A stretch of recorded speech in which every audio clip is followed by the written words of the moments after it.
छोटे बड़े शहरों से है रवानी, दोस्ती प्यार परिवार की निशानी।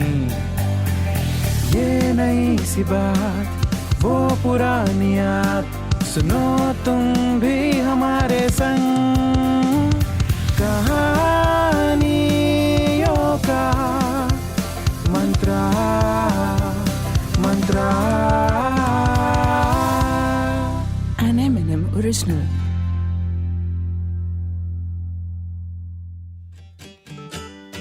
हेलो नमस्कार, कहानियों का मंत्रा के प्यारे दुलारे लिसनर्स। शो में तो मैं आपका स्वागत हमेशा ही करता हूं, लेकिन आज वेलकम टू लाइफ। देखिए, मुझे लगता है जिंदगी से अच्छा तोहफा तो हो ही नहीं सकता। जरा सोचिए ना, ये दुनिया, ये रिश्ते, ये पल जो हमें अप्स एंड डाउन्स के रोलर कोस्टर राइड पर ले जाते हैं, यही तो जिंदगी को खूबसूरत बनाते हैं। लेकिन इंटरेस्टिंग बात यह है कि हमेशा खुशी वाला मोड ही ऑन रहे तो लाइफ तो बोरिंग हो जाएगी साहब। खुशियों के मेन कोर्स का असली स्वाद दुख के स्टार्टर्स के बाद ही आता है। तो दुख के मोमेंट में ऐसे घबराने का नहीं, क्योंकि दुख इस बात का प्रूफ है कि खुशी फिर से नॉक नॉक करने वाली है। अब आप सोच रहे होंगे कि मैं आज ये खुशी और गमों के तराजू को लेकर जिंदगी के बैलेंस पर क्यों ज्ञान दे रहा हूँ। I understand. वो क्या है ना कि कभी कभी हम लाइफ के डिप्रेस्ड मोमेंट्स में इतने ज्यादा इन्वॉल्व हो जाते हैं कि भूल ही जाते हैं कि लाइफ है तो हर पॉसिबिलिटी है। कुछ लोग दुख के मोमेंट्स में इतने एक्सट्रीम हो जाते हैं कि जिंदगी खत्म करने तक के बारे में सोच लेते हैं। और याद रखिए मित्रों, कोई भी दुख आपकी जिंदगी से बड़ा नहीं होता। अब मेरे दोस्त अमर को ही ले लीजिए। लाइफ में कुछ ऐसा हुआ कि भाई साहब ने लाइफ एंड करने का वर्स्ट डिसीजन ले लिया। मगर कभी कभी आपके गलत फैसले भी आपको सही रास्ते पर ले आते हैं। तो आइए सुनते हैं अमर की कहानी, मरना मना है। देखिए भैया, कानपुर में रहने वाले अमर शुक्ला पिछले 5 साल से कॉम्पिटिटिव एग्जाम की जम के तैयारी कर रहे थे। बस प्रॉब्लम ये थी कि उसने अपनी जिंदगी की सारी उम्मीदें उस एक एग्जाम से ही जोड़ ली थी, which is never a good idea you see. अब लाइफ कोई डॉक्टर की लिखी प्रिस्क्रिप्शन थोड़ी ही है कि उसमें लिखी दवाइयां ही ऑप्शन है। अरे लाइफ तो रेस्टोरेंट का मेन्यू कार्ड है। एक डिश नहीं अवेलेबल तो दूसरी चुन लो, और अगर वहां भी मनपसंद ऑप्शन ना हो तो थोड़ा और वेट करो ना भाई। लाइफ की विश लिस्ट में कभी भी एक नया आइटम एंटर हो सकता है।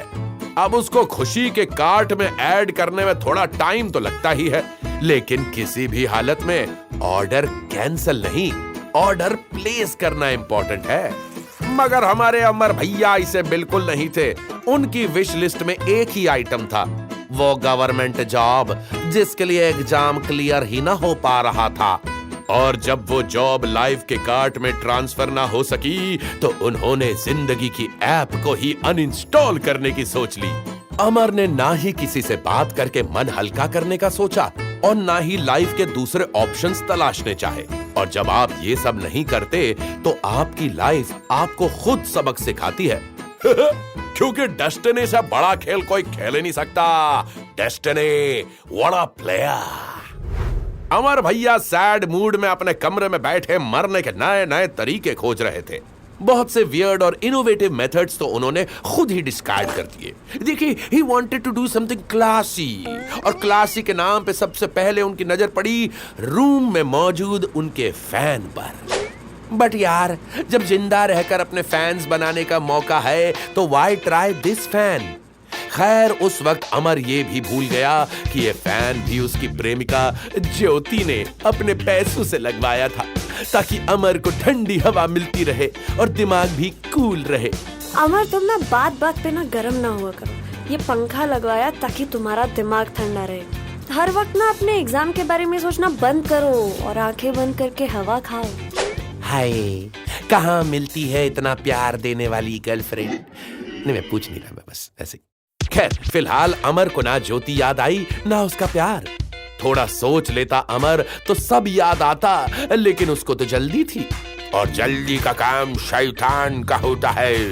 तो हुआ यूं कि अमर ने जब फैन से लटक के जिंदगी का दी एंड प्लान एग्जीक्यूट किया तो अरे अरे अरे अरे अरे! तो प्यार की निशानी बेचारा वो फैन तो टूट गया। अमर भैया गले में फंदा लिए जमीन पर गिरे पड़े थे और उनकी पीठ पर था टूटा हुआ फैन। जिंदगी के दुख पहले ही कितने थे और अब कमर में चोट भी लग गई। फिर खुद ही बड़ी मुश्किल से दर्द का मलहम मला और कराहते हुए बिस्तर पे बढ़ गए। काफी देर कमर के दर्द को लिए बिस्तर पर पड़े रहे और सोचते रहे सुसाइड का नया तरीका क्या हो सकता है। फिर काफी सोचने के बाद ख्याल आया कि क्यों ना सिर्फ फिरे आशिकों वाला ऑप्शन ट्राई किया जाए। जाहिर है जब अमर का एक्शन ही लॉजिकल था तो फिर सारे ऑप्शंस में लॉजिक कहां से आते। अमर किचन में गया, इधर उधर कुछ ढूंढने लगा। अब एक बैचलर के किचन में कोई सामान अपनी जगह पे थोड़ी होता है, और वो नादान सा चाकू तो वैसे भी कई दिन से गैस बर्नर के नीचे दुबक कर बैठा था, इसलिए बड़ी मुश्किल से लोकेट हुआ। बटर पे आहिस्ता से चलने वाले इस यंत्र से अमर क्या काम लेने वाला था ये तो आप समझ ही गए होंगे। उस चाकू से वो अपनी उस कलाई पर चाकू चलाने वाला था जिस कलाई को पकड़ के उसके माँ बाप ने उसको चलना सिखाया था। पर अमर बाबू को इस वक्त अपने मम्मी पापा का ख्याल भी नहीं आया। कहते हैं ना, विनाश काले विपरीत बुद्धि। लेकिन अच्छी बात यह थी कि इस विनाश में अमर की जिंदगी का विनाश नहीं लिखा था। वो क्या है ना कि बड़ी हिम्मत के बाद जैसे ही अमर ने उस चाकू की नोक को अपनी स्किन से लगाया, खून की 2 बूंदें निकली नहीं कि अमर हो गए बेहोश। वो क्या है ना, अमर को बचपन से ही खून देखकर ना चक्कर आने लगते थे। कमजोर दिल का है बेचारा। ये अमर के नाम का ही आशीर्वाद था कि चाकू वाला आइडिया भी काम ना आया। जख्म पर बैंडेड लगाने के बाद परेशान अमर ने सोचा, अबे हद है यार, इंसान सुकून से मर भी नहीं सकता। आउच। नहीं अमर बाबू नहीं, किसी भी गलत काम में कभी सुकून नहीं मिलता।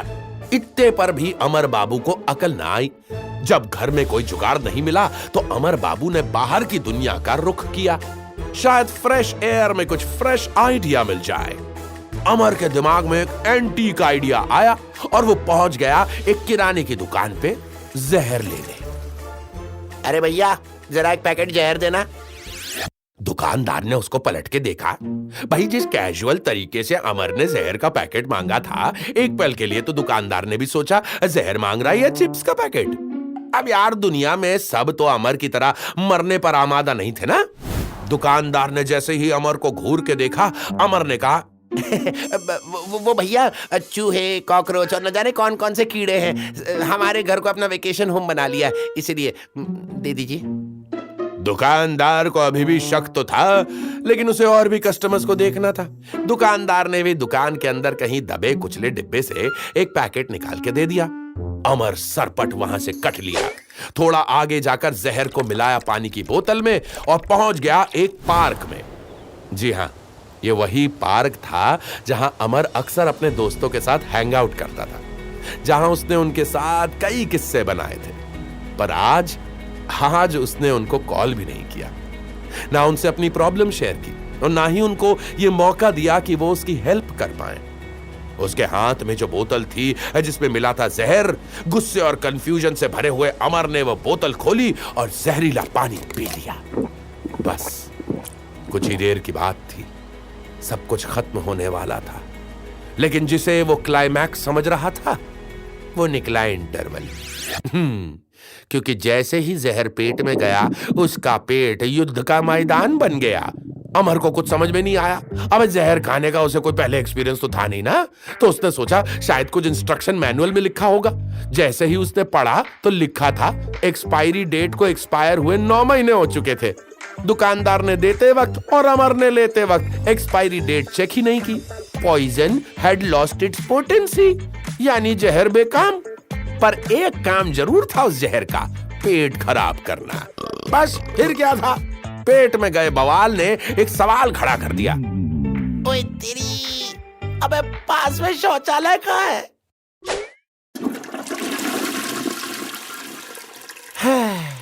काफी देर टॉयलेट में गुजारने के बाद जब अमर बाहर निकला तो किसी हारे हुए सैनिक की तरह लग रहा था।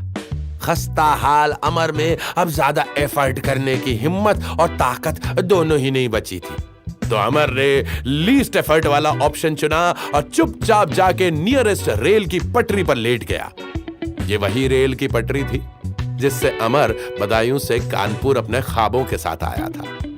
वो इसी पटरी से होता हुआ वापस भी जा सकता था अपने घर, अपनी जिंदगी को नए सिरे से शुरू करने, लेकिन उसने इसी पटरी पे अपनी जिंदगी को खत्म करने का फैसला लिया। रात हो चुकी थी और आसमान में तारों की छांव के नीचे लेटे हुए अमर यही सोच रहा था कि आसमान कितना खूबसूरत है यार। तारे एक दूसरे से क्या बातें करते होंगे। प्लेन में सफर करते वक्त क्या ये तारे नजदीक दिखते होंगे। उसने और ज्योति ने फैसला किया था कि वो अपनी पहली हवाई सफर साथ करेंगे। उस वक्त उसने एक सेकंड के लिए ये भी सोचा कि मरना जरूरी है क्या?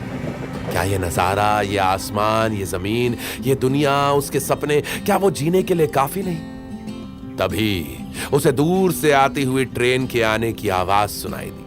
Well, he thought that it was a divine call. अब शायद भगवान भी उसे बुला रहे हैं। तो वो आंख बंद करके लेट गया, भगवान भरोसे। ट्रेन नजदीक आती रही, आवाज तेज होती रही। अमर की सांसें भी ट्रेन की रफ्तार की तरह स्पीड में दौड़ रही थी। और फिर ट्रेन अमर के बगल वाली पटरी से सरसराती हुई निकल गई। है? ये क्या हुआ? अमर हैरान रह गया। चौंकते हुए देखा तो पता चला कि जिस पटरी पर वो लेटा हुआ था वो तो अंडर मेंटेनेंस है?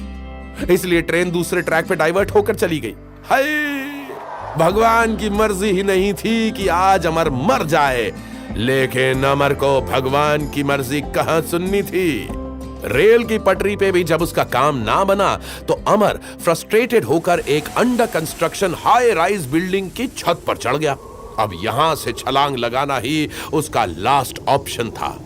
हवा जोरों से चल रही थी। बिना कुछ सोचे समझे जैसे ही वो टेरेस की एज की तरफ बढ़ा, कहीं दूर से आवाज आई, अबे ओए, ओ, क्या किधर जा रहे हो बे? अमर ने कहा, जी मरने। अबे ऐसे कैसे मर लोगे? पहले हम आए थे यहां, हम कूदेंगे। ये तो अजीब ही समस्या पैदा हो गई। अमर की तरह ही एक और आदमी जिसका नाम जीत था वहां सुसाइड करने आया था। दोनों में बहस छिड़ गई कि पहले कौन मरेगा। अब देखिए, दोनों लखनऊ से तो थे नहीं कि पहले आप करते।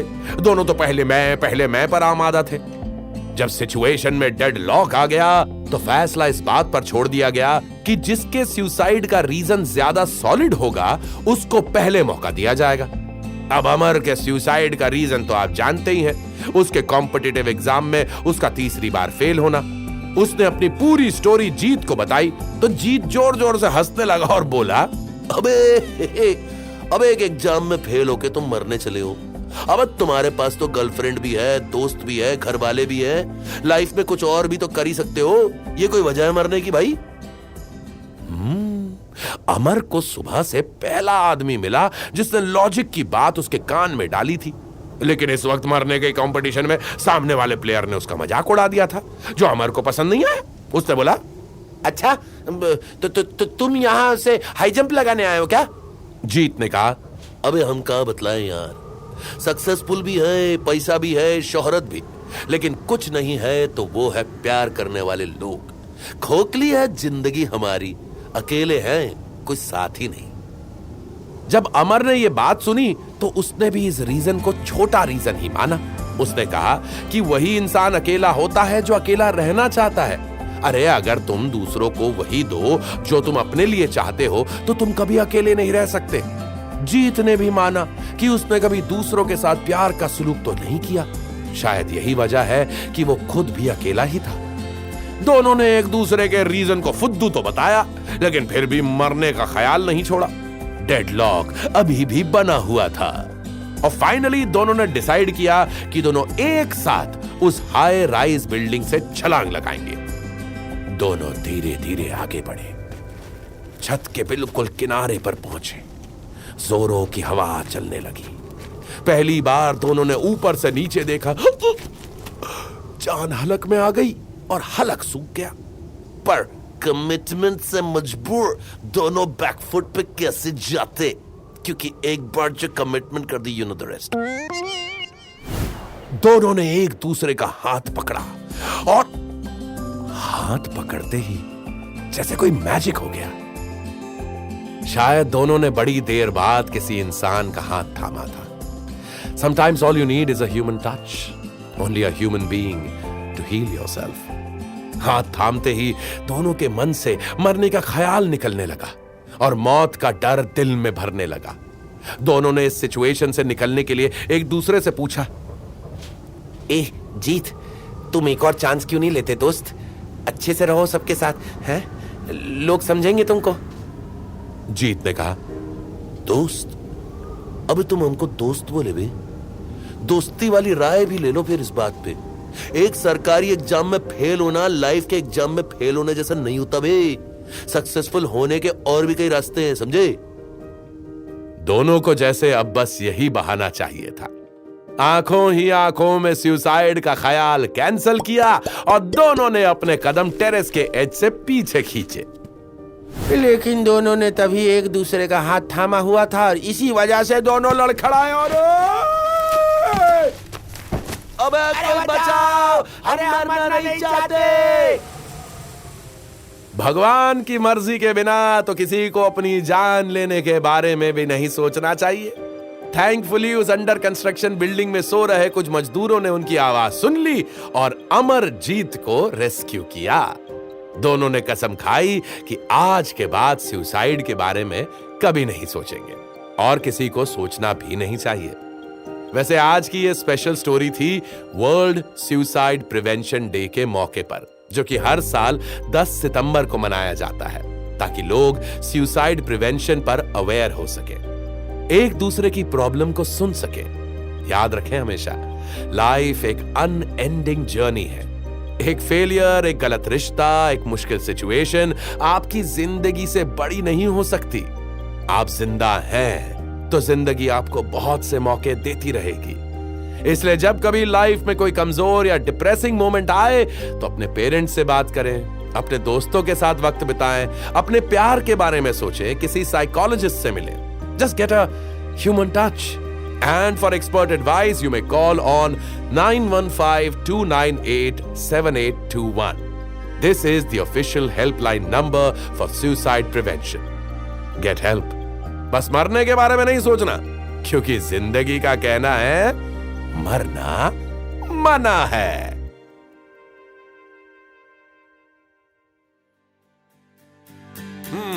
तो कैसी लगी आपको हमारी आज की ये कहानी? ऐसी ही कहानियां सुनने के लिए आते रहा करिए M&M टॉकीज पे। ये है कहानियों का मंत्रा। An M&M original.